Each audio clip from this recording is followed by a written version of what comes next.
There's no feeling more intense than starting over. If you deleted your homework the day before it was due, as I have, or if you left your wallet at home,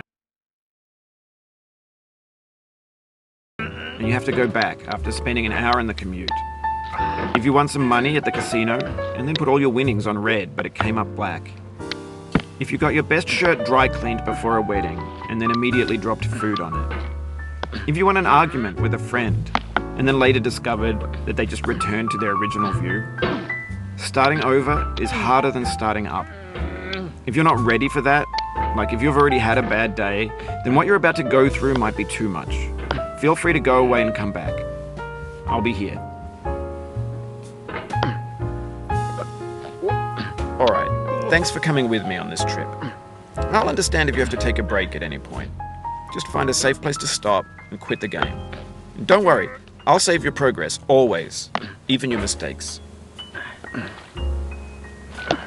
This game is a homage to a free game that came out in 2002, titled Sexy Hike.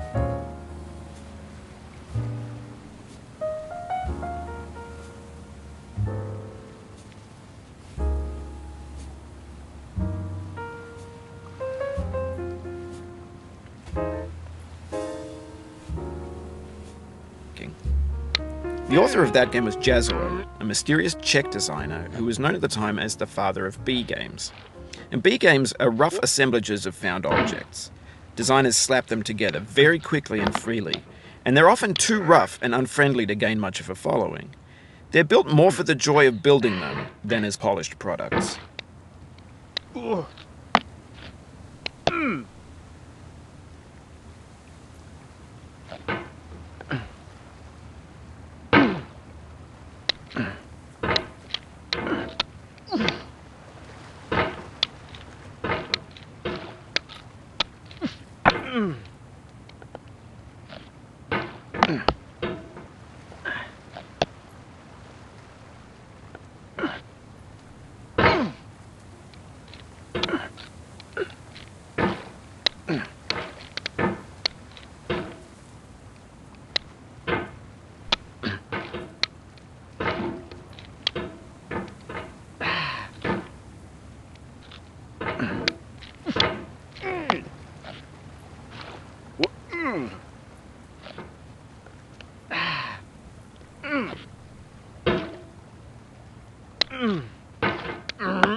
Oh, you just lost a lot of progress.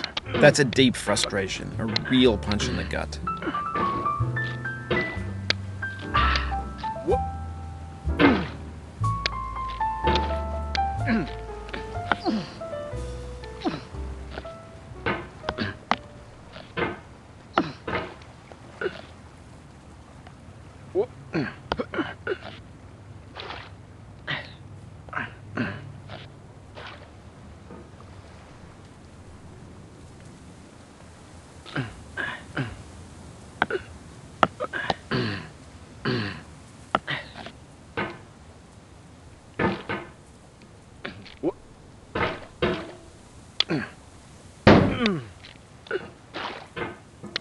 In a certain way, Sexy Hiking is the perfect embodiment of a B game. It's built almost entirely out of found and recycled parts, and it's one of the most unusual and unfriendly games of its time. In it, your task is simply to drag yourself up a mountain with a hammer. And that act of climbing, in the digital world or in real life, has certain essential properties that give the game its flavour. No amount of forward progress is guaranteed.